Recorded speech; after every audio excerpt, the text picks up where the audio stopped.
tudo bom, querida? Tudo jóia. Estou muito feliz de a gente estar aqui hoje. Estamos reunidas novamente para um episódio novo da Tenda Materna. Conta pra gente, Clarissa, quem é que está com a gente hoje? Então, Mar, hoje quem está aqui é a Julieta Jacob, educadora sexual, jornalista, mestra em direitos humanos, mãe e autora do livro Tuca e Juba. Julieta, é um grande prazer te receber aqui na nossa tenda. Conta um pouquinho mais sobre você para as nossas ouvintes. Oi, Clarissa e Maíra, delícia de convite, muito obrigada. Me sinto muito acolhida nessa tenda e também conversando com tantas mulheres aqui, tantas pessoas, né, que nos ouvem agora. Bom, você me definiu aí um pouco sobre mim e muito sobre mim também. É bem isso que eu tenho sido. Talvez mais educadora sexual nesse momento, né? Eu trabalho com essa ênfase, né, na perspectiva da parentalidade, né, olhando e cuidando, né, da educação sexual de crianças e adolescentes. E é isso. Nesse momento, a educação sexual, a partir, na verdade, do nascimento do meu filho agora está com 2 anos e meio. Essa trajetória minha da educação sexual já vem há mais de 10 anos, né? Eu me graduei em comunicação, eu trabalhei em TVs, né? Fui repórter, apresentadora, mas ali eu já tinha a semente da educação sexual muito forte, já pulsando. E em paralelo eu fui fazendo, me profissionalizando. Você falou do mestrado em Direitos Humanos, que na verdade foi um caminho que se abriu para mim, né? Faz parte da minha abordagem enquanto educadora sexual, a abordagem dos direitos humanos, porque é uma forma de olhar, né, para pessoas, e especialmente crianças e adolescentes, né, de uma perspectiva de direitos, né, de sujeitos de direitos, né, direitos sexuais e reprodutivos, inclusive. Então, eu costumo dizer que a gente parte desse lugar para todo o resto, né, para tudo o que a gente vai falar aqui nessa conversa. É bom até deixar claro esse lugar, né, que é a minha maneira, a maneira do meu trabalho, não é só minha, né? Essa abordagem, ela é uma abordagem dentre tantas outras possíveis para a educação sexual, e é a que eu adoto, porque é isso, ela acolhe, né? Ela tem um olhar para as pessoas, porque nós também estamos, nós mulheres adultas, pessoas adultas, também participamos desse processo de educação sexual de crianças e adolescentes, e precisamos entender isso também, né? Assim fica muito mais fácil a gente construir, né, essa educação, essa orientação, e entender que esse processo ele é benéfico também para a gente não está num lugar isento. A nossa sexualidade, ela continua se desenvolvendo. A gente, quando vira adulta, né, não acaba, agora não sou mais criança nem adolescente, né, tenho mais de 18 anos, encerrou esse processo. Não, né? E os filhos, eles trazem filhos, ou até mesmo quem trabalha com crianças, que está nesse lugar do cuidado, né? Seja numa escola, em alguma área profissional, né, que você tenha, ou algum lugar familiar que você ocupe, todos esses elementos, eles vêm à tona, né? Porque a gente acaba sendo provocada desse lugar sem perceber, a gente não se dá conta que a gente faz parte desse processo. Então, entender essa abordagem dos direitos humanos também nos humaniza, né? Parece redundante, mas é muito interessante olhar sob essa perspectiva, até para que a gente perceba as nossas questões, né? Que dizem respeito à nossa intimidade, e que por isso a gente fala tão pouco sobre isso. A gente acha que é um assunto que por si só ele é tabu e deve ser tabu, porque é íntimo, não tem que ninguém estar falando sobre nada de ninguém, né? E aí começam as confusões, que eu acho que a gente vai falar mais sobre isso adiante, que é sobre o que é privado e o que é secreto, né? É diferente. A privacidade, o direito à privacidade, à intimidade, inclusive faz parte dos tais direitos sexuais e reprodutivos que eu falei. Mas é diferente da gente tratar o assunto como um tabu. Imagina, né? Existem muitos prejuízos em a gente manter essa postura, né? Educação sexual não deve ser tabu, né? Não deve e não deveria, porque infelizmente né? A gente tem que partir da realidade. Ainda é, mas não deveria ser. Nossa, que interessante isso, Julieta, porque a gente estava justamente falando disso, né? Como é complicado, como pais, a gente saber orientar a criança em relação a esse tema, porque a gente não tem repertório, né? Não fizeram isso com a gente, e eu percebi assim, a minha filha está com 6 anos, né, a Nara? E quando eu comecei a pensar sobre esse tema, eu falei, gente, eu não tenho a menor ideia, sabe?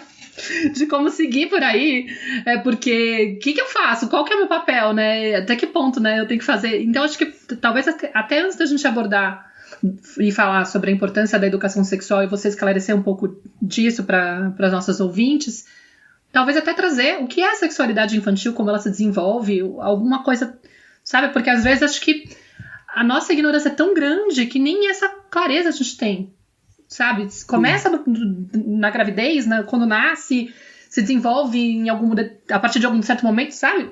Eu percebi que tinha uma lacuna, assim. Falei, uau, o que é esse universo, né? Impressionante como a gente não se conhece nesse sentido. E aí, como pais, a gente se sente totalmente sem referência mesmo, sem saber como abordar o tema, né? E como lidar com isso.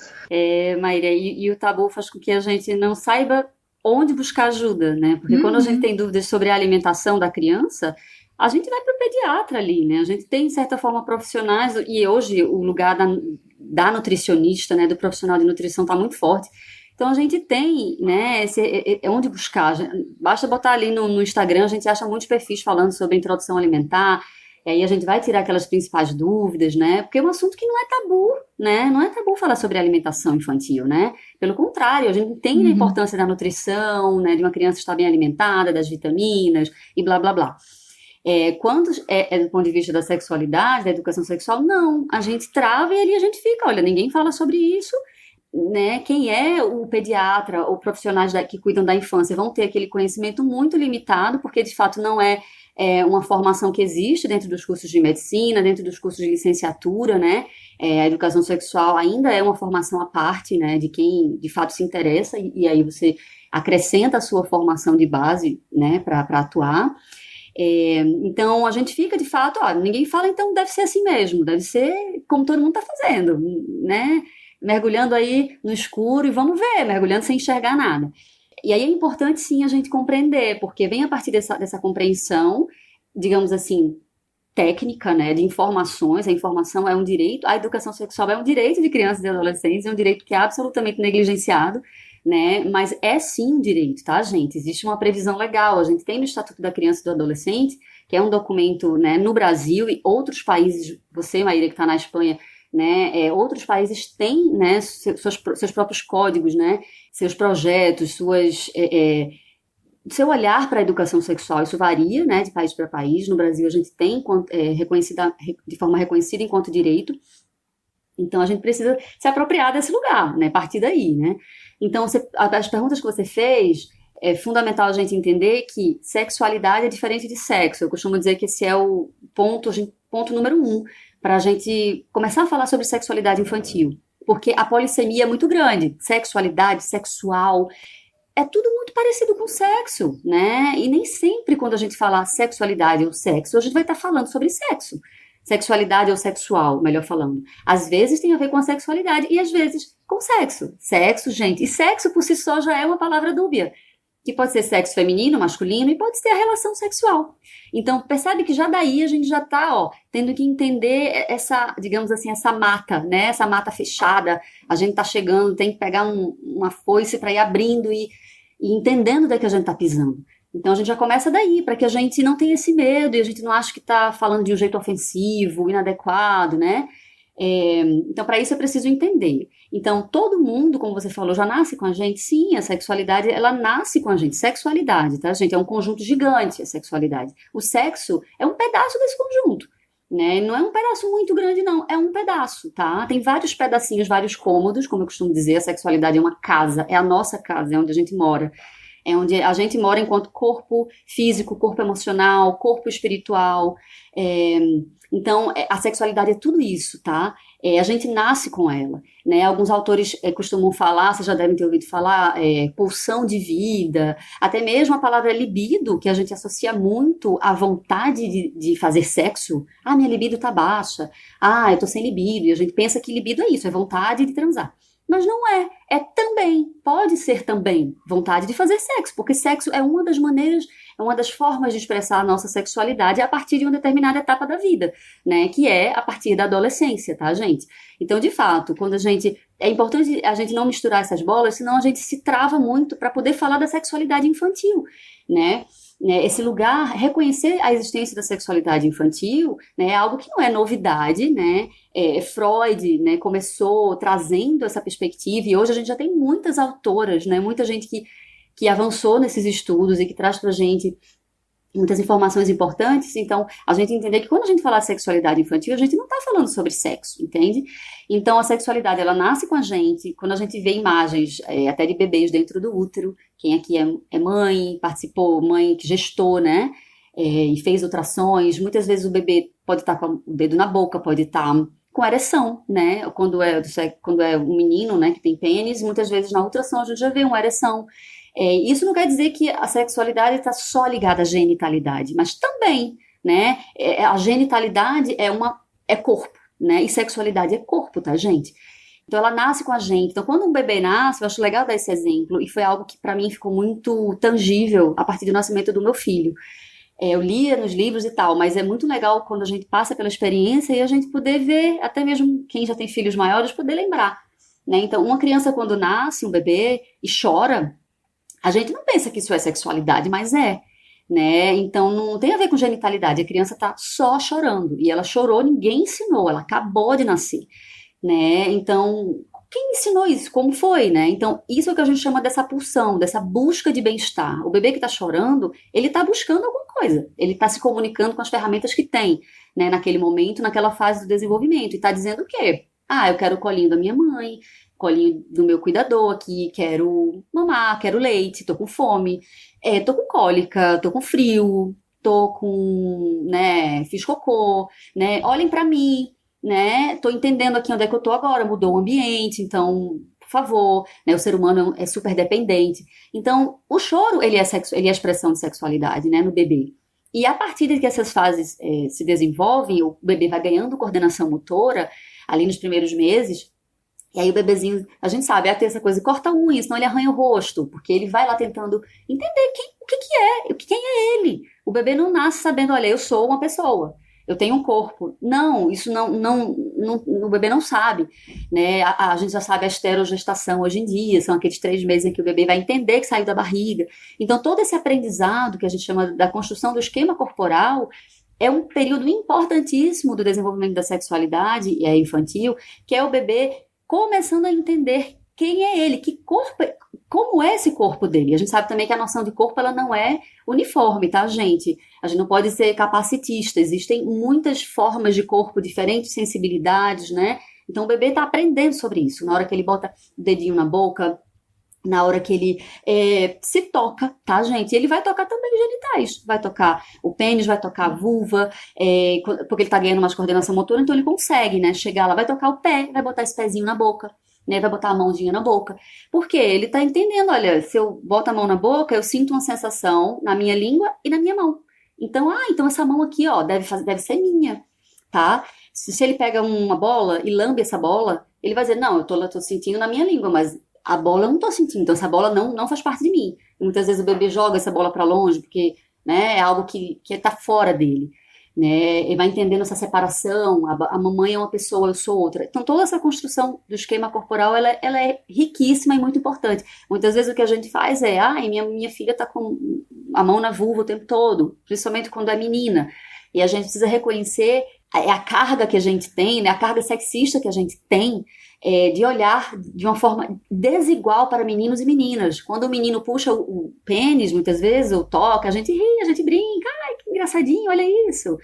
Menininho sapeca, olha aí, saliente, a gente já fica, né, de um jeito quase que, mesmo sem perceber, aprovando isso. E quando é a menina, a gente tende a se preocupar, olha, tá pegando, será que tá com infecção? Será que tá, né, com alguma coceira? Será que teve uma assadura aqui? Tira essa mãozinha, não pega. Então a gente tende a reagir de uma maneira diferente para expressões que são absolutamente típicas e necessárias. A criança precisa desses minutos, né, para se tocar. E aí, qual é o nosso papel? Tô fazendo esse exemplo aqui para já ilustrar, né, e aí a gente não vai poder falar de todas as fases, porque seria aqui muitas horas de conversa, mas acho que nesse momento, então, a gente perceber qual é o nosso papel. Poxa, é um bebê, nem fala ainda, né? A gente não tem linguagem, essa linguagem organizada, mas a gente subestima muito, né, essa capacidade do bebê de aprender e também subestima o nosso lugar enquanto organizadoras, né, desse corpo da criança, não só o físico, também as emoções, porque a criança vai chorar e a gente também pode, o bebê, né, a gente pode dizer, você tá com fome? Vem cá, vou fazer, né, vou te dar leite, ou então você tá com frio? Tudo bem, e a gente vai nomeando, e são essas primeiras pontes que a gente vai fazendo através das nossas palavras, né, se for uma criança, né, oralizada, né, que escuta, então nesse processo a gente vai validando, né, toda essa descoberta que o bebê vai fazendo e não consegue sozinho dar conta disso tudo, desse processo. É na relação com esse adulto cuidador, com a mãe, com o pai, com quem estiver nessa rede de cuidado, que a criança ela vai construindo as noções de autonomia corporal, desse corpo enquanto uma casa, né, algo que merece, né, cuidado, né, esse autocuidado também. No começo o bebê não vai entender, ele é super dependente, mas aí a gente fala, esse aqui é o seu pênis, esse aqui é o seu pipi, cada região, cada lugar tem um nome familiar, um jeito de chamar, não tem problema nenhum, né, desde que não seja uma linguagem depreciativa, virilizante, mas falar, nomear, então assim, é importante saber que o corpo dessa criança é completo. Aquela música, não sei se tem aí na Espanha, Maíra, mas cabeça, ombro, joelho e pé, que aqui todo mundo canta na creche, na escola, para mim é o retrato dessa educação sexual repressora, né? Que do ombro vai para o joelho, então a gente não fala nada que tem entre o ombro e o joelho, a gente não fala do peito, da barriga, do umbigo, do pênis, da vulva, do bumbum, não, esse corpo ele pula do ombro para o joelho, acabou, então a gente não vai falar interdita, a gente sem perceber, a gente interdita essas crianças, e o medo, não é à toa que a gente faz isso, tem a desinformação, mas tem também, acho que esse ponto, não sei se vocês querem trazer, mas Julieta, se a gente falar, a gente vai ficar estimulando, né, e não é bom estimular. Deixa quietinho, deixa lá. Não precisa falar, né? Pra quê? Vou falar da cabeça, do braço, da mão, mas não. Dessas partes íntimas, melhor não. E é sobre isso que é nessa perspectiva que eu encorajo, que eu falo, não, gente, olha, se a gente agir dessa maneira, a gente, na verdade, vai estar desprotegendo essas crianças. Aí é onde a gente entra em outro viés, que é a prevenção da violência sexual. Acho que entender a articulação de todo esse processo com a proteção, né, em relação às violências sexuais, eu acho que amplia de um jeito que até para essas pessoas mais resistentes, né, leva a um movimento, a dizer, faz sentido mesmo. Aí, bom, fiquei no bebê, mas é pra gente entender que fase a fase essa criança vai se expressando de outras maneiras, né, e essa fase do bebê é o básico. Mas eu acho muito importante porque é o início e passa muito despercebido para muita gente. A gente tende mais a entender essa sexualidade. Muita gente diz, Julieta, minha filha está com a sexualidade aflorada. Não existe sexualidade aflorada. Toda sexualidade é aflorada, gente. Como ela vai se expressar é que varia, né? Existem comportamentos típicos e comuns e frequentes, né, a muitas crianças dentro desse processo de desenvolvimento psicossexual, mas a forma como também vai se expressar é absolutamente individual, então não é que está aflorado. E existem crianças, sim, vítimas de violência sexual, que têm acesso a conteúdos precocemente, e aí também vão demonstrar através do comportamento, né, que estão lidando com conteúdos inapropriados para a faixa etária. É um pedido de ajuda, tá? Nossa, você trouxe vários aspectos importantes aqui que eu acho que a gente vai poder ao longo da conversa ir aprofundando neles. Né? A primeira coisa que eu queria chamar a atenção aqui, Julieta, é sobre esse lugar do pai e da mãe, né? Que você trouxe muito sobre esse nomear, né? O que está acontecendo, essa mãe, esse pai que vão nomear o que está acontecendo com a criança, né? O que ela está descobrindo, né? Dar nome para tudo isso que está vindo à tona, para essa pulsão aí de vida, né? Esse movimento que leva ela em direção ao mundo, que leva ela em direção a ela mesma, né? Em primeiro lugar, ao próprio corpo e depois para esse mundo.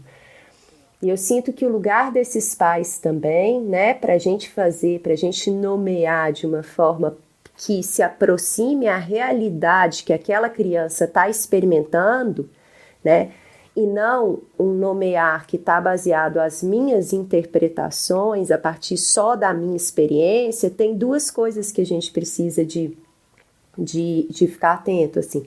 Uma é essa disponibilidade mesmo para observar, para acompanhar, um interesse mesmo, né, em acompanhar essa criança que está chegando aqui, né, e que está desabrochando e que está sendo tomada por essa força, né, e que vai levar ela em direção a ela, ao mundo, a todo esse universo.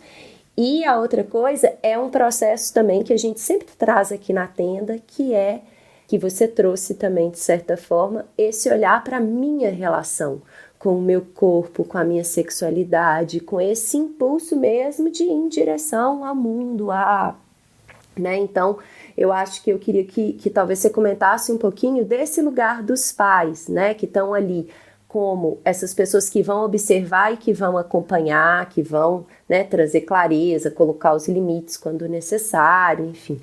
E também que estão constantemente sendo tocados por essa relação e por esse encontro com a criança, que vai começar a mexer um tanto de coisa aqui dentro da minha própria experiência, que vai me remeter à minha própria experiência, né, com relação à sexualidade. Então, a partir desse encontro com a criança, isso que vai sendo remexido aqui dentro é uma grande oportunidade de eu lançar a luz, de eu questionar, de eu trazer à tona, de eu visitar. Então, eu queria que você falasse um pouquinho sobre esse lugar dos pais, né? Como que a gente orienta, que a gente acompanha essa criança nesse processo. É muito lindo isso, Clarissa. Isso tudo que você falou deveria ser parte da educação sexual que a gente não teve enquanto pessoa, antes mesmo de ser mãe, de decidir ser mãe, ser pai, até porque isso é uma escolha, né? Então, a educação sexual, ela pensada nesse processo formal, é independente de se aquela pessoa vai ou não decidir ser pai, ser mãe, ter uma criança, né? Mas como a gente não passa por esse lugar, a gente não tem de fato esse espaço de reflexão, de informação, mas também de reflexão, né, sobre o nosso processo, né, o nosso processo de desenvolvimento da sexualidade, como a gente se coloca enquanto seres sexuais, né, que num determinado momento da vida se veem como mãe, como pai, né, então a gente de fato faz agora, e agora, né, e paralisa, né, choca, esse encontro com a criança choca, porque o bebê, a criança,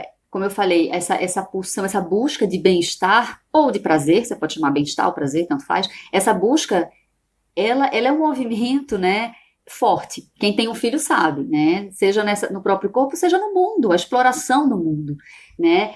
Aí é que tá, como você bem disse, nesse momento existe esse encontro, e se a gente não estiver apropriada da nossa própria sexualidade, desse lugar do que é a sexualidade, entendendo, não, mas calma, eu sou uma mulher adulta, né, eu tenho minhas vivências, eu fui uma criança, de repente eu passei também por experiências traumáticas, eu posso ter na minha trajetória episódios de violência, né, que é muito comum às mulheres, eu posso ter vivido ou viver relações abusivas, né, e tantos outros recortes, né, possíveis da nossa sexualidade, né.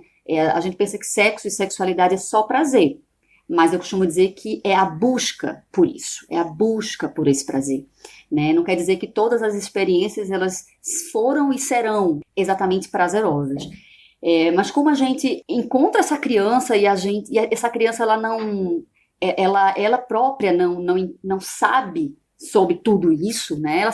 Ela se manifesta no sentido de que ela se expressa.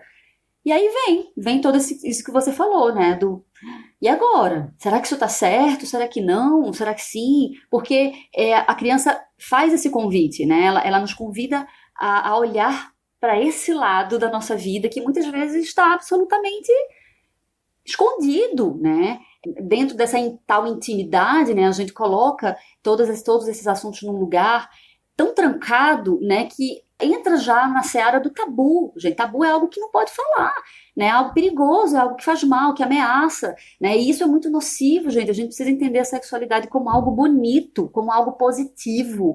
Imagina se o bebê não buscasse bem-estar, né? Começava daí, a nossa vida seria inviável. A vida humana, ela seria inviável se não houvesse a sexualidade, né? Porque senão, imagina, quando a gente lê, né, alguns pediatras que falam sobre esses comportamentos, né, dos bebezinhos e tal, é isso, essa busca por toque, por aconchego, por esses toques, né, que são estruturantes, o toque de embalar uma criança, né, de aconchegar, de demonstrar esse afeto, tudo isso é mais do que simplesmente uma pessoa que gosta ou não gosta disso. Isso é vital. Então, quando a gente olha para a sexualidade a partir desse lugar, a gente fala, como é que a gente não valoriza, sabe? Como é que a gente não fala? Como é que a gente não cuida, né? E a criança que está convidando esses pais a esse movimento, né, faz isso de uma maneira inconsciente, que a criança não sabe, né, faz isso de uma maneira muito bonita, mas que nem sempre é vista dessa maneira. Muitas vezes o olhar lançado pelos adultos é uma projeção da sexualidade adulta, então vem com aquela carga, né, do não, mas isso é proibido, não, mas essa criança, né, isso não é para criança, né? O que não é para criança, gente? Relação sexual não é para criança. E tem nome, o nome é violência sexual, o nome é crime, né? Tem nome para isso, né? A gente precisa saber nomear. Agora, sexualidade é para criança? Expressão da sexualidade, busca de bem-estar, conhecer o corpo, falar sobre as emoções, entender como esse corpo se transforma, né? Ter orgulho desse corpo, achar graça desse corpo, entender as sensações, né, de prazer que esse corpo proporciona, reagir, né, aos toques, reagir ao ambiente, né, entender tudo isso, explorar todas essas potencialidades, isso sim faz parte da infância, né? Isso é sexualidade, isso faz parte da nossa vida também, né? Não é porque a gente saiu da infância que a gente agora vai se acomodar num lugar de fato, né, de estagnação, né? Como se essa sexualidade de fato agora se resumisse à prática sexual, né? Para quem quer praticar sexo e é uma pessoa adulta, é uma possibilidade, sim, de buscar bem-estar. E é algo também, acho que, Clarissa, que a gente fala muito pouco, né? Que muitas vezes essas experiências sexuais na fase adulta, elas não são de prazer, né? A gente sabe que muitas vezes a gente vive, mesmo dentro dos casamentos, dos relacionamentos, experiências relativas à prática de sexo que não são boas, que não são benéficas, que não são respeitosas, né, que não são interessantes. E muitas vezes é isso, a gente resume o que a gente sabe, o que a gente enxerga no nosso horizonte a esse contexto. E aí uma criança que está mostrando todo um lado muito mais abrangente, né, a gente fica, olha, ou eu embarco, ou eu vou junto, ou eu procuro informação, ou eu vou tentar estudar um pouco mais, vou tentar entender um pouco mais, ou eu vou simplesmente reproduzir, muitas vezes, aquilo que a gente recebeu, que é a interdição, que é o bloqueio, é a repressão, não faz isso, para com isso. E, em última instância, buscar uma ajuda para como consertar aquela criança. Olha, essa criança aqui tem os jogos sexuais infantis, né, que são esses comportamentos com outros colegas, né, de exploração, né, da sexualidade, do corpo. Então, muitas vezes é isso, olha. Ou a própria masturbação, gente, na infância, que muitas vezes leva mães muito aflitas, né, a procurarem ajuda no sentido de, puxa, tem uma coisa errada aqui. E é claro, os comportamentos sexuais na infância, da sexualidade na infância, gente, eles são típicos, né, existe já a gente tem esse entendimento de quais são esses comportamentos típicos, mas o mesmo comportamento pode sim indicar uma expressão saudável ou sinais de alerta, né, a gente precisa realmente saber ter essa régua, né? Ter essa sensibilidade de perceber. Só que se a gente está tomada, né, por todas essas interdições, confusões, bloqueios mesmo, né, gente? Sem saber nem falar sobre nós, sem saber falar até mesmo com uma pessoa adulta. Então, travou, não vai funcionar, não vai fluir. E aí é que entram, né, os riscos, né? Aí é onde a criança fica vulnerável. Né? Ela não fica protegidinha, não. Se a gente faz, não vou tratar desse assunto quando chegar na adolescência, aí sim, pode beijar na boca, namorar, mas antes, sabe, é como se a gente atuasse como um muro, sabe, que vai impedir, que vai bloquear tudo isso, né, da criança. E primeiro que não vai funcionar, segundo que a gente vai se esgotar, a gente vai se exaurir, né, nesse processo, porque a gente vai travar uma batalha, né, contra algo que é próprio, né, que é da nossa natureza. Então, acho que é bem importante, e eu tento, muita gente até que faz os meus cursos não tem filhos, né, e pergunta, tudo bem se eu não tiver filho? Tudo ótimo, né? Que bom, se você se interessa pelo assunto, olha, você vai ver que muito do que eu tô falando do bebê e tudo mais, das crianças, não é exatamente sobre elas, né? Tá tudo aqui na gente, tá refletindo. Esse processo, ele é de mão dupla, né? Não tem como a gente se isentar dele. Inclusive tem um teórico que diz que toda educação é sexual. Ai, Julieta, que exagero, porque você é educadora sexual, tá dizendo isso. Não, gente, toda educação, todo processo pedagógico, ele é sexual, né? Quando a gente entende que é impossível a gente retirar a dimensão da sexualidade das pessoas humanas que estão implicadas nos processos pedagógicos, na parentalidade, por exemplo, né? Então, a educação sexual, ela não é um processo à parte. Tipo, eu educo meu filho aqui em todas as questões, mas a educação sexual é outro assunto. Não é. Porque ela tem tudo a ver, por exemplo, com a forma como você se relaciona com essa criança. Não adianta você aprender tudo, mas se você tem uma educação autoritária e super rígida em casa, né? Se você não trata essa criança com respeito, né? E daí, acho que vocês já devem ter abordado aqui, por exemplo, sobre disciplina positiva, comunicação não violenta, outras ferramentas que a gente tem para entender que a educação sexual faz parte dessa educação global, entende? Ela não vai funcionar de maneira separada, como algo, não, eu vou gritar aqui com essa criança, eu não vou respeitar, eu vou bater nessa criança, mas eu vou dizer para ela que consentimento é algo maravilhoso, né? Que ela precisa entender o que é consentimento, que na fase adulta ela só vai se relacionar, beijar, transar, se ela quiser, mas a gente está educando essa criança de modo a deslegitimar, a negar tudo aquilo que a educação sexual está querendo ensinar. Não vai, tá? A gente precisa ver, de fato, uma coerência. Então, esse olhar, Clarissa, inclusive é um desafio para mim, enquanto educadora sexual, porque eu noto muita resistência. Ok, faz parte, né? Então, eu vou cuidar aqui da alimentação, vou levar no pediatra, vou dar vacina, vou, sei lá, pensar em fazer um esporte, vou ver onde essa criança vai estudar. A gente pensa nessas obrigações, né? Nessas responsabilidades, que são nossas, a gente não pode fugir delas. Não posso simplesmente dizer, meu filho não vai estudar porque eu não quero. Não, inclusive tem lei para isso. O conselho tutelar vai chegar na tua casa, né? Então, a gente assume essas responsabilidades. Isso vem mudando, mas a priori se essa criança tiver um comportamento muito visível, ok, eu busco ajuda. E quando busca, muitas questões a gente vê, olha, a informação dá conta até aqui, mas você precisa olhar para questões que são suas, entende? Enquanto mãe, enquanto pai que está educando. Só que quando chega nesse lugar, aí de fato existe assim um bloqueio, sabe? Não, eu só vou até aqui. E aí esse processo vai ser impactado por essa dificuldade dessas pessoas adultas em entrarem em sintonia com essa educação. Ai, Julieta, você está trazendo tantos pontos fundamentais que eu tô até querendo falar de um monte de coisa, mas eu acho que você tocou num ponto super importante que eu acho que a gente tem que deixar aqui muito marcado, acentuar ele, para que as mães possam, os pais, os ouvintes possam colocar essa questão, assim, refletir sobre isso, né, com mais profundidade, que é a lógica da educação punitiva e o quanto isso colabora para, no final, fazer com que essa criança fique num espaço de vulnerabilidade maior. Porque quando a gente entra numa lógica de, na hora que a gente está lidando com o erro da criança, a gente castiga, a gente grita, a gente repreende como se aquilo fosse inaceitável, a gente já chega até, às vezes, a bater na criança, achando que tem que corrigir, ela tem que entender através desse tipo de abordagem que ela não pode repetir esse erro. Uma das consequências dessa lógica punitiva, né, dessa forma de tratar a criança, é que ela começa a esconder as coisas. Ela começa a mentir para os pais, porque ela não sabe a reação que ele vai ter.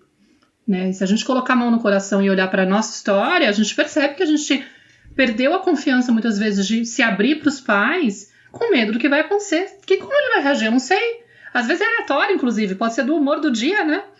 Então você não sabe dizer. E aí você fica pensando que, inclusive, isso é uma coisa que os próprios abusadores usam de ameaça, né, para a criança. Não conta pro teu pai que ele vai ficar bravo, né? Não conta pra tua mãe porque ela vai... Você não sabe o que vai acontecer, entendeu? Mas isso é uma coisa que a gente tem que colocar na balança na hora de considerar essa postura, que realmente a gente tem que se rever e se trabalhar para não entrar nesse lugar, porque o que pode acontecer com essa criança se ela estiver passando por um apuro e ela não souber identificar se isso é algo que ela pode dizer para os pais e receber acolhimento ou se isso pode gerar um estresse maior.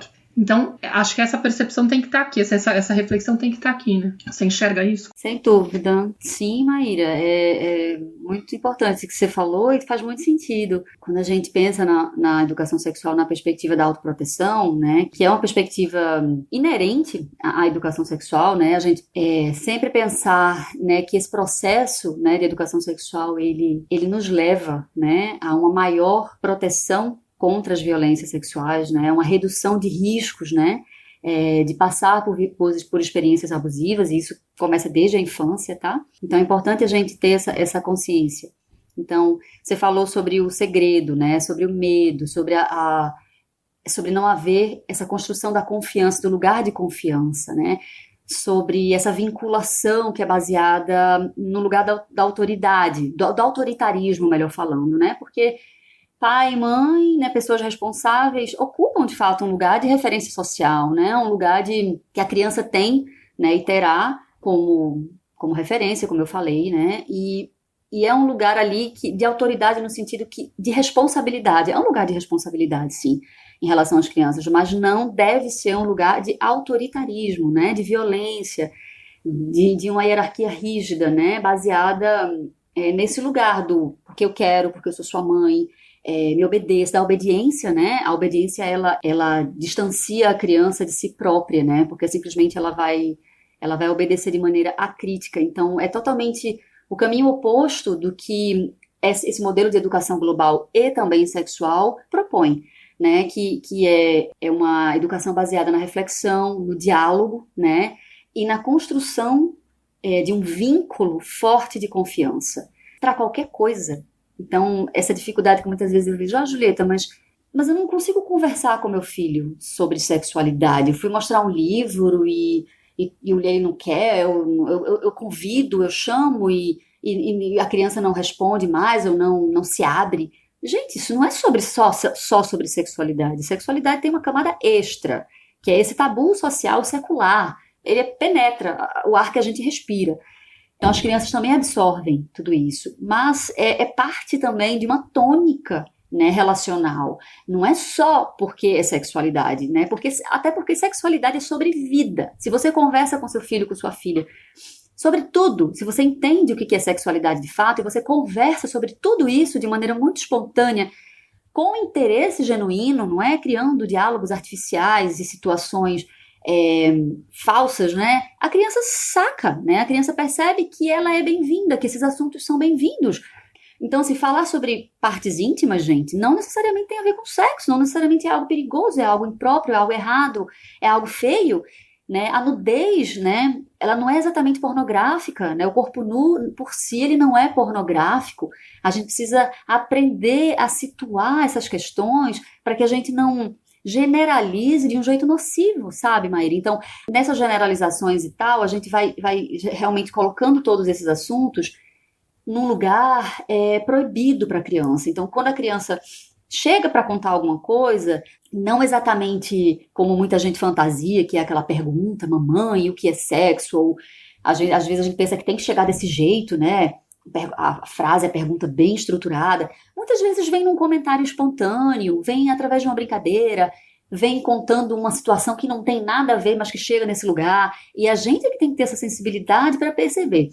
Vem uma brincadeira com outros colegas, como eu falei, nos ditos jogos sexuais, né, que são saudáveis, mas também podem ser abusivos. Então, se a gente não tem esse vínculo de confiança com a criança, ela sabe de fato que ela vai trazer um conteúdo que vai causar uma reação ruim na gente. Então a criança percebe isso muito facilmente. Por mais muitas vezes a gente diz, me conte tudo, você tem que me contar, mas a linguagem não é só verbal. A linguagem, ela é também corporal, ela é facial, ela é tom de voz, né? A percepção que a gente tem quando a gente integra, quando a gente estuda, né, gente, um pouco de neurociência, assim, muito básico, né, para que a gente perceba vocês aqui estão me ouvindo, vocês não estão me vendo, mas o meu tom de voz talvez esteja comunicando para vocês muita coisa, né? O jeito como eu falo, o ritmo e tudo mais. Então, quando a criança está diante do adulto nessas relações, nesses momentos, muitas vezes que você diz que ela é punida, que ela fica de castigo, ela entende que é isso, que está errado, que a culpa é dela. Ainda tem isso. essa questão da culpa é muito grave quando a gente pensa em educação sexual, quando a gente tem uma educação culpabilizante, porque é impossível para a criança organizar esses conteúdos. Deixa eu explicar uma coisa, Maíra, que você falou do segredo, e a gente deve sim, né, orientar a criança, né, sobre não guardar segredo, né, que segredo para uma criança é algo que é perigoso de fato, porque imagina o que a criança vai esconder, né, dos seus adultos responsáveis, que pode ser a mãe ou o pai, aí é que tá. Quem a criança vai entender como um lugar seguro, como uma pessoa segura de fato, né? A gente tem que entender que é nossa responsabilidade construir esse vínculo. Não é porque a gente é mãe, pai, que isso está dado, está posto, não é, entende? Muitas vezes é na escola que a criança vai ter esse lugar, né? Até porque mais de 70% das violências sexuais acontecem no ambiente doméstico. Se é, por exemplo, com pai, padrasto, tio, a maioria são homens, embora mulheres também cometam abusos, se tudo isso está no ambiente doméstico, a criança sabe que se ela contar, né, a depender de como esses assuntos sejam trazidos, vai gerar uma briga, né? Ela vai sair como culpada da história, sabe? Ai, não devia ter falado isso, né? Porque, olha aí, minha mãe tá brava, brigou com o pai, brigou com a pessoa, né? A pessoa suspeita. Então, a criança não consegue, gente, elaborar tudo isso sozinha. E é a gente que tem que cuidar desse processo para a criança, sabe? Com a criança e para a criança. Então, quando eu digo com, é trazer a criança para esse diálogo de um lugar de muita honestidade, sabe? De muita honestidade. Mas para a gente chegar nessa honestidade, nessa tranquilidade, a gente precisa passar pelo que Clarissa falou antes, que é esse olhar, né, para esse aprendizado sobre sexualidade e entender os nossos próprios processos.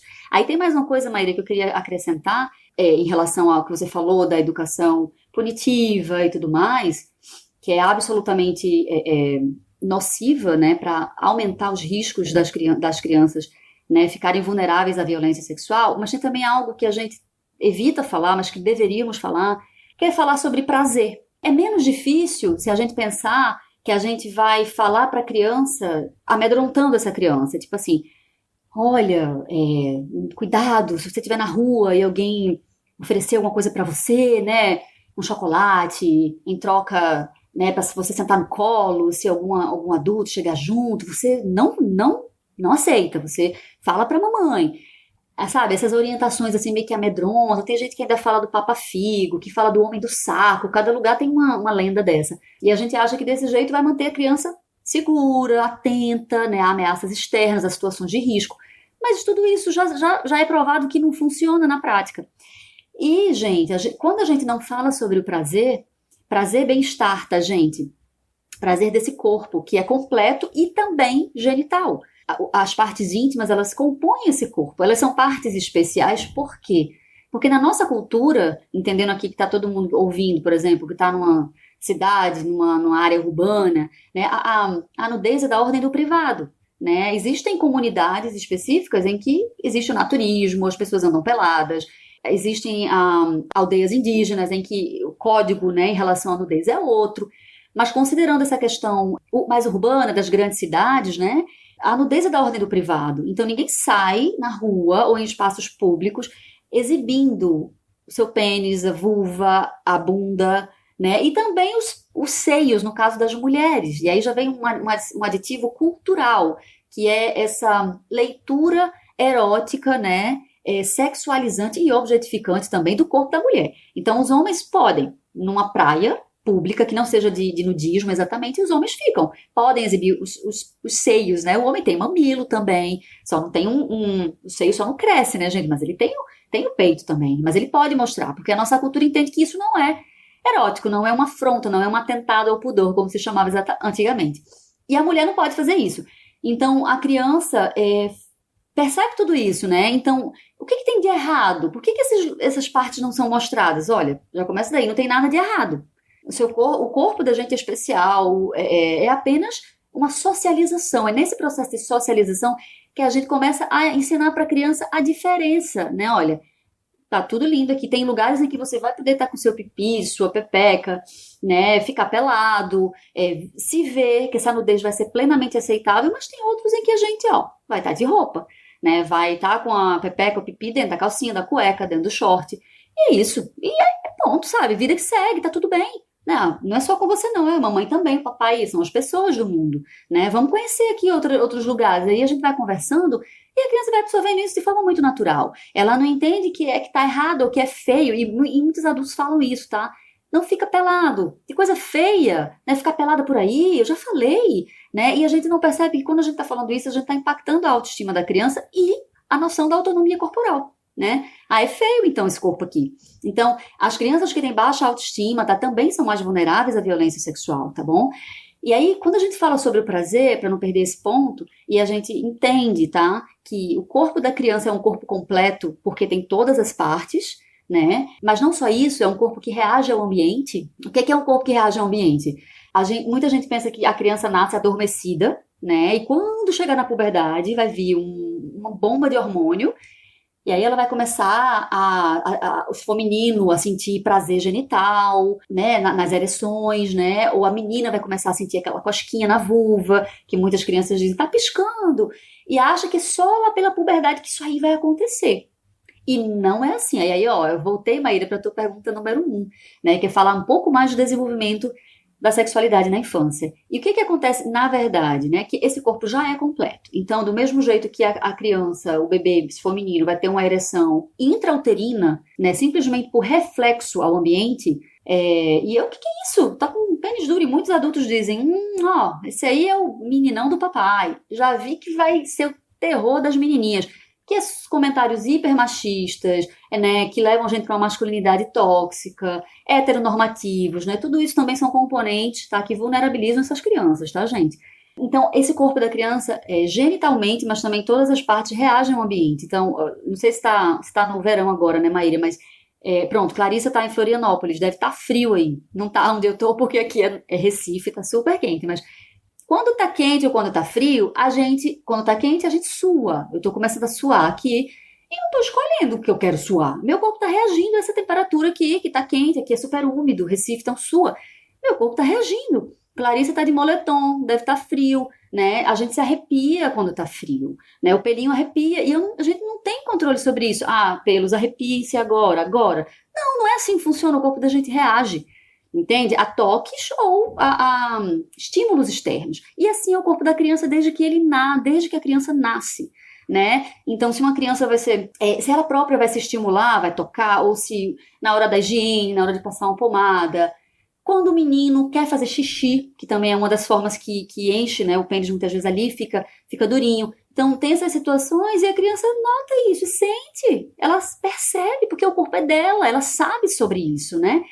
E na hora que a gente acha que isso está errado, ou está precoce, ou está erótico, gente, tudo isso é uma leitura equivocada que a gente está fazendo, né? A gente tem que organizar e dizer, tá tudo bem, né? Essa aqui é a sua vulva, é um lugar especial, você está sentindo o quê? E a gente muitas vezes pode tentar ajudar a criança a falar sobre o corpo dela. Uma criança que fala sem vergonha sobre o seu corpo, que fala sem vergonha, sem se envergonhar, sem se constranger sobre a sua sexualidade, gente, uma criança que está muito menos vulnerável à violência sexual. Isso é atestado em pesquisa, é até 6 vezes menos vulnerável, né?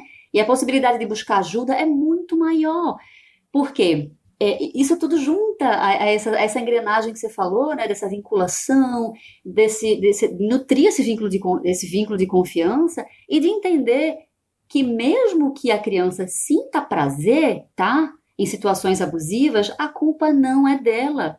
Porque assim como você disse, Maíra, que muitos abusadores, né, muitas pessoas que cometem abusos, aproveitam esse tabu e esse silenciamento para manter a criança refém, e é verdade, né, dizendo, isso aqui é um segredo nosso, né, você não vai contar, e a criança de fato não tem esse lugar, né, de confiança com a mãe ou com o pai, e tem com o abusador, tá, porque os abusadores eles conquistam, eles aliciam essa criança, essa ideia de que as violências sexuais acontecem de maneira agressiva, que causam dor à criança. Isso também é mais um mito que precisa ser desconstruído. Então, muitas vezes a criança reconhece uma criança bem orientada, uma criança que não é ignorante, né? Porque a gente acha que manter a criança na ignorância é proteger, e aí, ignorância é vulnerabilidade, ponto, tá? E educação sexual é um direito. Então, se a criança, mesmo orientada, com a educação sexual em dia,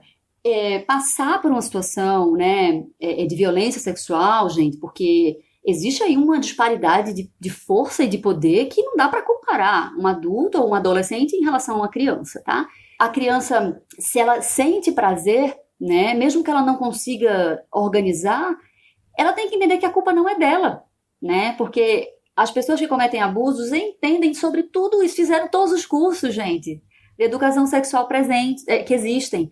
As pessoas que cometem abusos entendem exatamente, se interessam pela sexualidade infantil, sabem que o corpo da criança reage, entendem sobre essas dinâmicas, né, de culpa, medo, vergonha, né, entende que existe um grande silenciamento, um pacto social, como eu chamo, né, de manter essas crianças num lugar de ignorância e desapropriadas sobre seu corpo, sua sexualidade.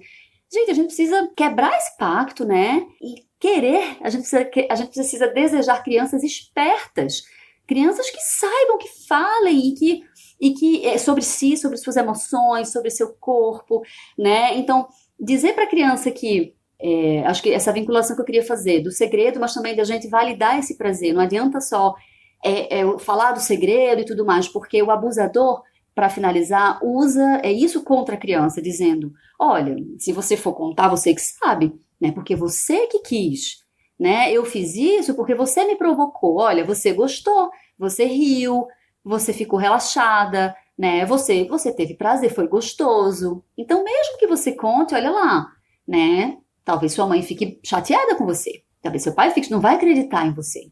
Entende? Então, isso é muito perverso. Isso é de um tamanho, assim, inimaginável para uma criança, dentro do estágio cognitivo em que ela está, tá? Isso aí na infância inteira e também na adolescência, tá, gente? Até para pessoas adultas é um lugar extremamente difícil, né? Porque a gente cresce com essas interdições.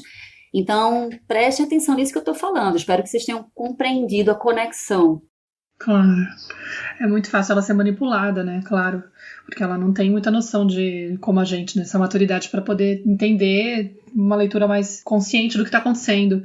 Tem um ponto também, Flor, até porque você tem, que eu queria abordar aqui, até porque você tem os seus programas relacionados, o livro que você tem, né, do Tuca e Juba, que fala sobre consentimento para adolescentes, como ensinar, e você tem também um curso para ensinar consentimento para crianças, né, e eu acho que isso também é um tema bem, claro que a gente não vai poder abordar com profundidade aqui, mas tem um post que eu faço bastante, de vez em quando eu retomo. No mês passado a gente estava falando sobre prevenção, né? No mês de maio a gente falou sobre prevenção ao abuso sexual, que eu falo sobre consentimento no sentido dessa dinâmica do tem que dar o beijinho para se despedir, né? Que às vezes a gente fica insistindo com a criança, e aí, tem desde aquele momento em que a criança ainda não está com a sensação de conexão com o adulto, chega lá no ambiente e aí, dá um beijinho na vovó, que a criança resiste e os pais interpretam que aquilo é falta de educação, os adultos interpretam que aquilo é falta de educação,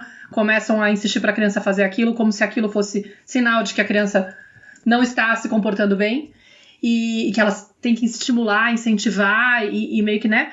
E muitas vezes porque estão buscando também essa aprovação desses adultos. Eu quero ser vista como uma boa mãe, uma mãe que sabe educar a criança, e acaba que vira as costas para a necessidade da criança. E o que eu estou ensinando para uma criança? Quando eu estou, na verdade, insistindo para ela fazer algo com o corpo dela, né? Que ela não está com vontade, e as pessoas não percebem relação. Então seria legal, de repente, a gente trazer um pouco de clareza para isso, da seriedade disso, né?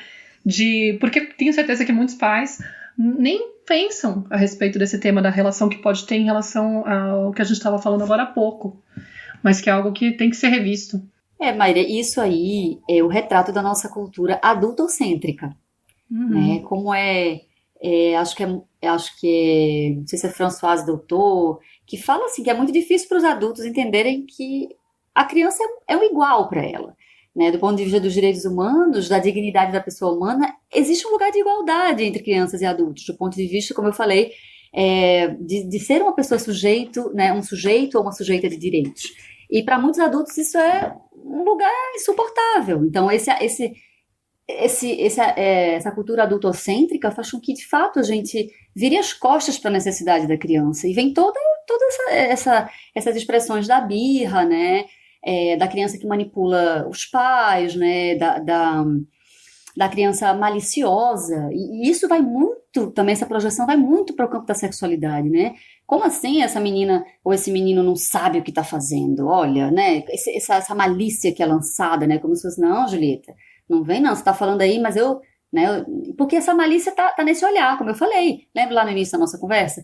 Se a gente não ajustar a maneira como a gente encara crianças e adolescentes, ferrou, essa conversa não vai muito adiante, porque vai ser um contrassenso o tempo todo, né? Então, falar nessas mínimas atitudes do cadê o beijo da vovó, né? E eu sempre brinco, eu sempre falo nos cursos assim, se você, porque assim, não é sobre fazer uma patrulha linguística, tá, gente? Falou assim, prejudica, falou assado, é bom. A linguagem é um fenômeno dinâmico, né? E tridimensional. A linguagem não é só o que a gente fala literalmente, como eu falei anteriormente aqui. Então, o processo de aprendizagem, ele pressupõe, né, uma constância, gente. Não é uma situação, entende? Ele é uma repetição, ele é contínuo, tá? Para que ele seja efetivo. E ele precisa ser de mão dupla. A criança é parte desse processo. Ela não é objeto nesse processo, ela é sujeito. Quando você pergunta para a criança, cadê meu beijo? Né? Eu sempre, ok, quer perguntar, pergunte. Agora, se é uma pergunta, se é um convite, tem que aceitar não como resposta. Se você não aceita, não é um convite, é uma imposição, né? E isso tem tudo a ver com consentimento, tá? É um tema pelo qual eu sou apaixonada. O livro Tuca e Juba que você falou é para adolescentes a partir de 12 anos, embora já a partir de 10, muita gente já lê com seus filhos e tudo mais. Então é um tema que me move muito, me entusiasma, porque tá exatamente nessas pequenas enormes coisas, né? Que não são pequenas nada.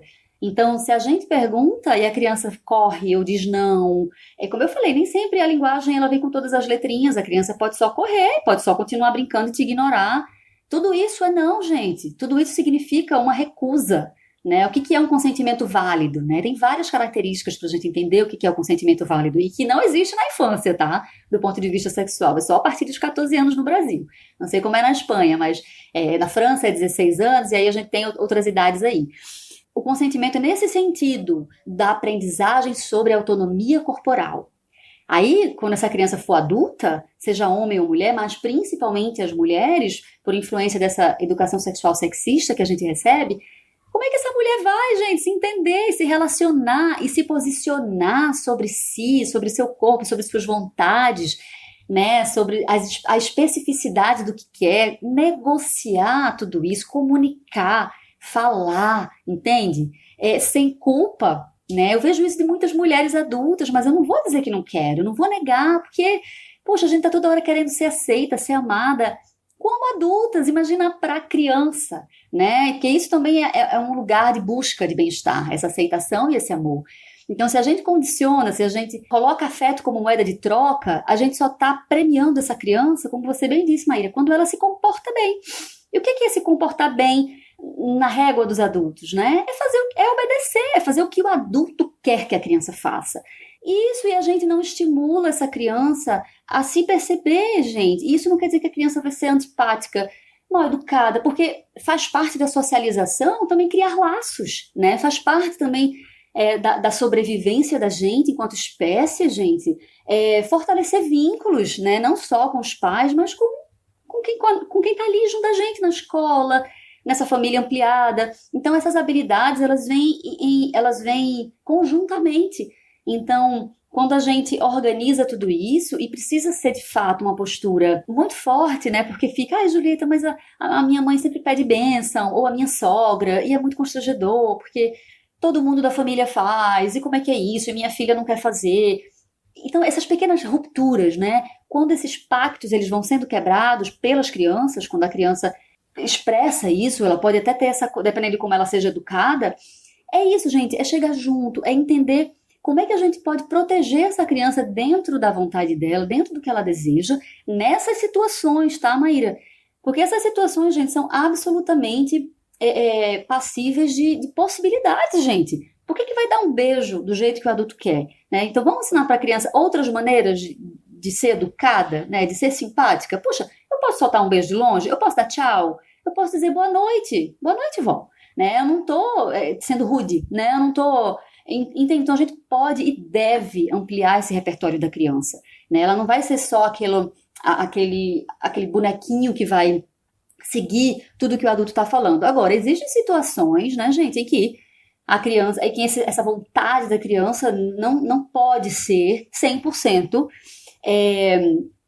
essa vontade não vai ser usada para decidir sobre algumas questões, né? Por exemplo, gente, um cuidado médico, um cuidado com a higiene, um cuidado com a saúde.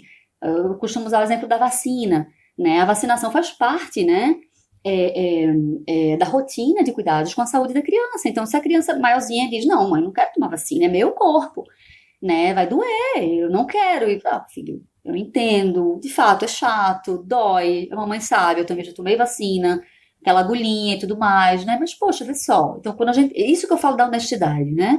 Então, a vacina, ela tem um propósito, ela previne de doença, ficar doente é muito mais doloroso que, enfim, tomar uma vacina. E sobre isso você ainda não tem condições de decidir, filho, porque a mamãe aqui tem vivências, tem uma experiência, né? Eu sou uma pessoa adulta, né? E sou responsável por você. Então, a gente pode negociar a melhor maneira dessa vacina rolar, entende? Né? Não é exatamente, vai tomar vacina e vai ganhar sorvete, fazendo essa moeda de troca, mas sim, pode ser algo gostoso. Como é que pode ser o mais gostoso possível, né? Essa experiência, esse lugar do bem-estar, lembra? A gente não toma vacina, então a gente não está buscando bem-estar, a gente não está buscando manter essa porção de vida, a gente não é um caminho também que leva a gente para esse lugar positivo, né, gente?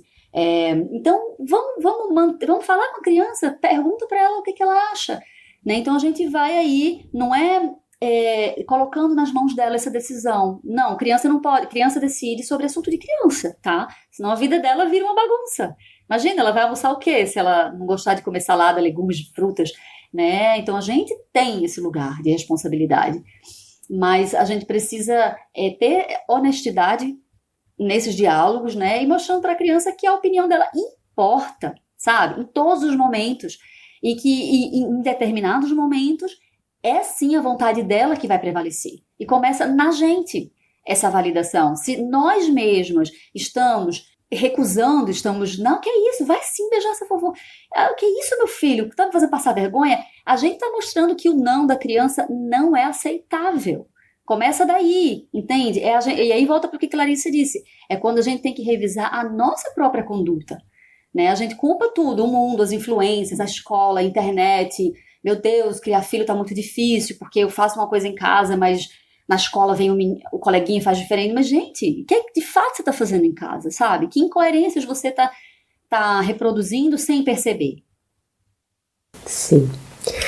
Julieta, querida, estamos chegando no final dessa conversa deliciosa. Sinto que foi, como você mesmo disse, né? Eu acho que o fato de você ter trazido já desde o início, né, essa nova forma de nomear mesmo a sexualidade, né, desmistificando um pouco desse conceito pra gente, como essa busca pelo prazer, como essa busca pelo bem-estar.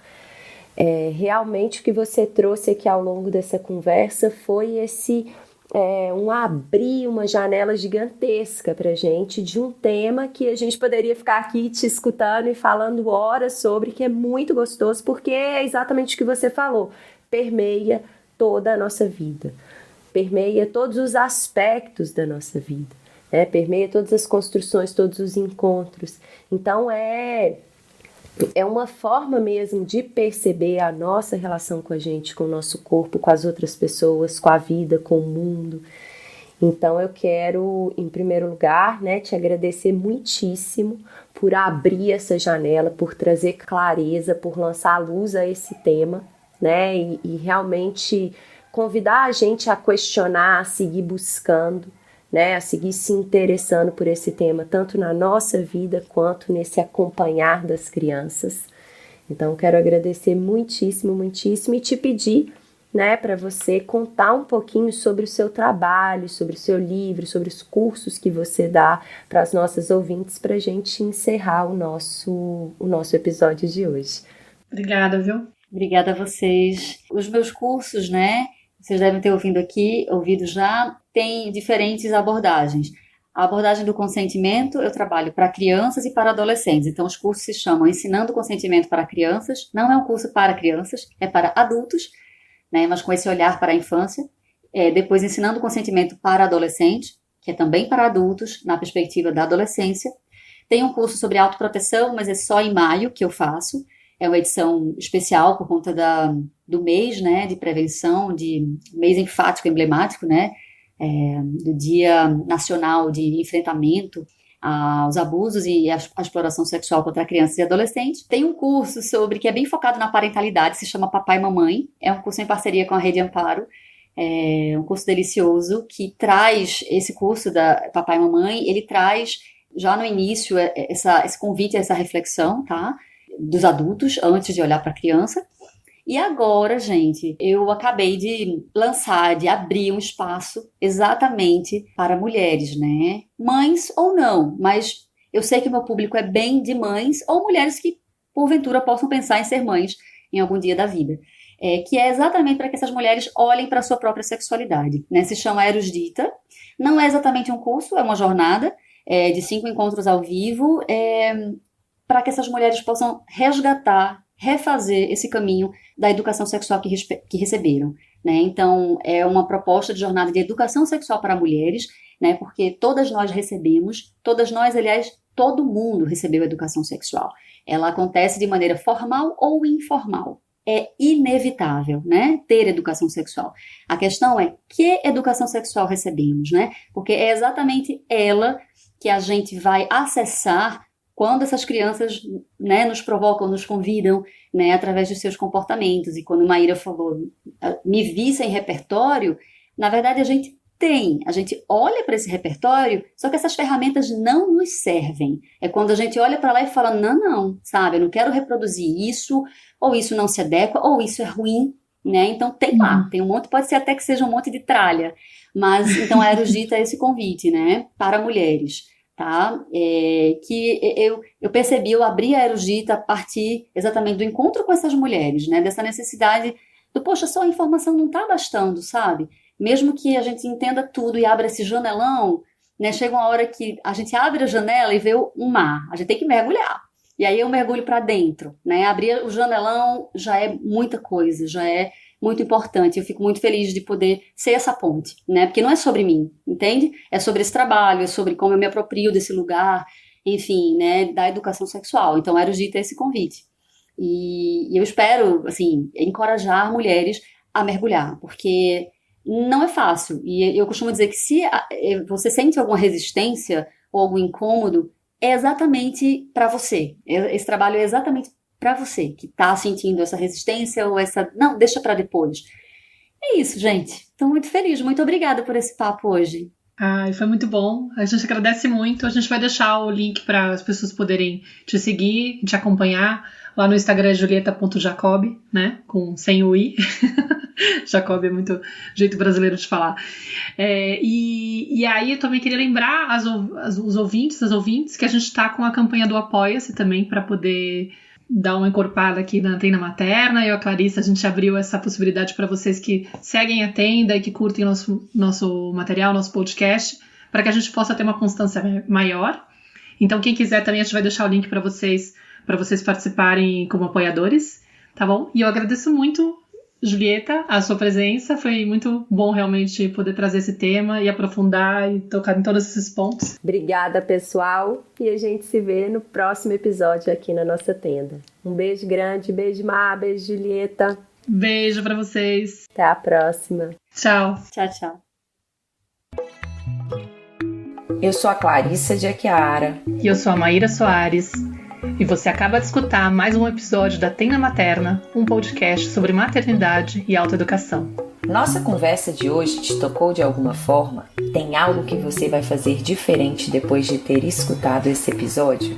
Se sentir no seu coração, compartilha com suas amigas nosso podcast, deixa um comentário no nosso perfil do Instagram, @tendamaterna.podcast, contando como esse episódio mexeu com você. Segue a gente no Spotify para não perder nenhum encontro de inspiração, crescimento, trocas profundas e muito apoio. Nos vemos em nosso próximo episódio. Até lá!